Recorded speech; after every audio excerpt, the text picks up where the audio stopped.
Well, now we're going to talk about my favorite subject, food. And we've got our expert and my dear friend, Sharyn Wynters. Sharon wrote this wonderfully informative book, The Pure Cure. Sharon is a naturopath, and she's been an advisor to me through many a situation in my life. When I wasn't feeling well, I thought I was taking a nosedive, and she helped me to bolster myself right up there the natural way. So, Sharon, tell us what are your, easy to get started recommendations. One of the first questions I really thought about was, why do we eat? So I ate because I was hungry. I ate because I was craving food. I ate because I was starving. I ate because I was emotional. And you ate because you were Jewish. Oh, that was just born right there. But when I was home, my mother cooked and cooked and cooked. But once I got out on my own, it was, where's the nearest gas station or where's the nearest fast food? And so I realized that everything you do in your life is a deposit or withdrawal. So I was making all these withdrawals and I wasn't making any deposits. That's an interesting way to look at nutrition. And then I realized the Hippocratic Oath. When doctors take the Hippocratic Oath, the father of medicine said, food shall be your medicine and medicine shall be your food.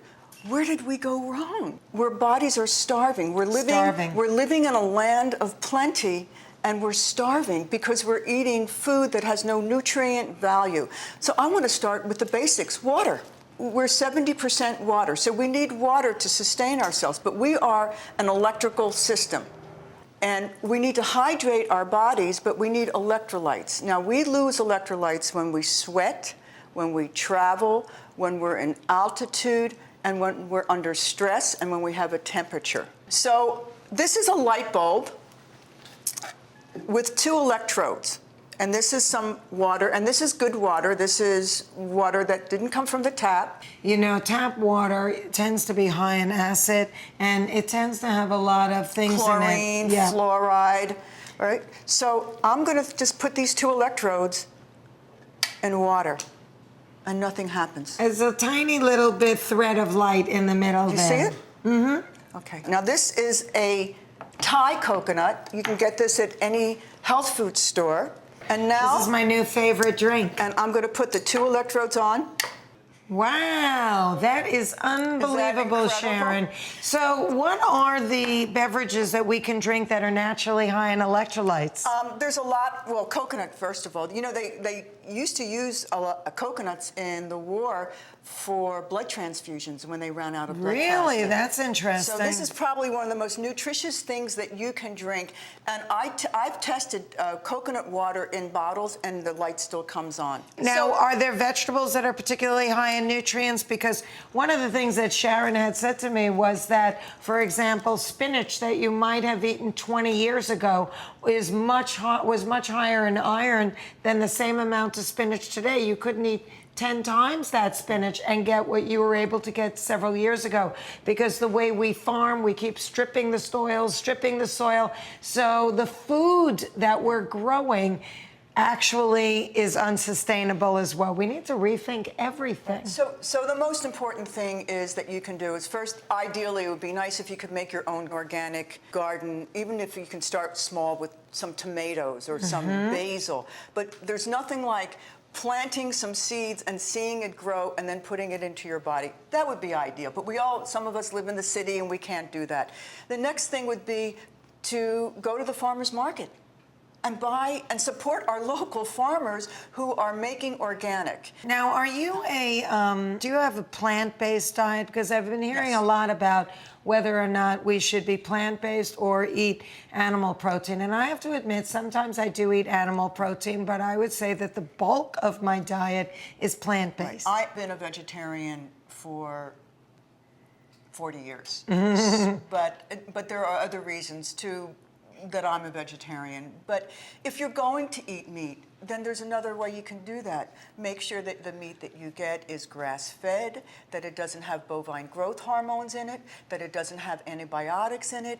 Children are getting breasts at 9 years old from eating chicken that have been shot with hormones. And girls are getting their periods younger and younger. Right. And the other thing is, if you're going to buy meat, make sure that you buy meat that you see and it's not wrapped, because there's a procedure that they shove carbon monoxide into the packaging to make the meat look red so that it stays longer. Now, you're not going to die from carbon monoxide poisoning, but what will happen is you're eating meat that could be so old and it stays red because of the carbon monoxide. Now, Sharon, there's a lot of talk about food preparation, and that in the preparation, you can either destroy nutrients or maintain them. Do you have anything to tell us about that? Yeah, I mean, the healthiest way to eat is obviously having a great salad and putting all the nutrients in it, because it has your live enzymes in it, and that's a really healthy way. Then to steam it would be the next. Microwaving food is really dangerous. You know, microwaves were banned in Russia years ago. Microwave food changes the molecular structure of food.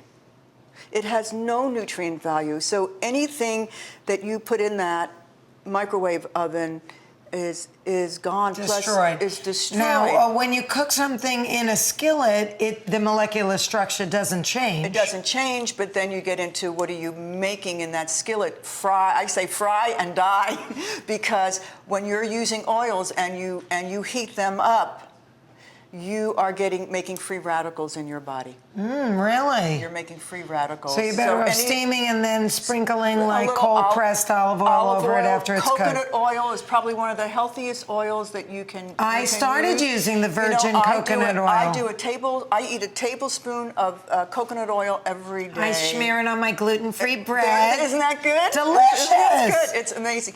And that's it. You're making healthy choices. You're making different choices. It's adjusting, and you don't have to do it all at once. But start thinking about this stuff, because, the more nutritious the food is that you're eating and the more healthy the food is that you're eating, the less hungry you're going to be, the less you're going to need to put a lot of food into you, and the happier and healthier you're going to be. Everything that I've been hearing today about trash cancer and all the experts that came in, I thought about our lives, where they are today. All these things, all these convenience, underarm deodorant and toothpaste and lipsticks and all this stuff, microwave ovens, it's made our life easier.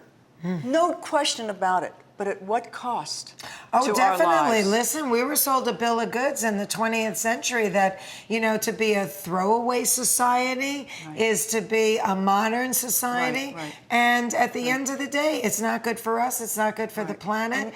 All these canned good things, that you get too much aluminum in your body. I call it barcode food. I won't eat anything that has a barcode in it. So when you go into a supermarket, go to the right and go to the left, because that's where you're going to find your fresh foods. And so we need to make choices. We need to be a wise consumer and just eat to live. Right. Instead of living to eat. Yes. I'm finally doing that. I can't even believe it. Well, Sharon, you are an angel. Thank you so much for coming today. And listen, if you haven't read this book, The Pure Cure, get a copy of it, because this is like your Bible on what you should do to stay healthy and well the natural way.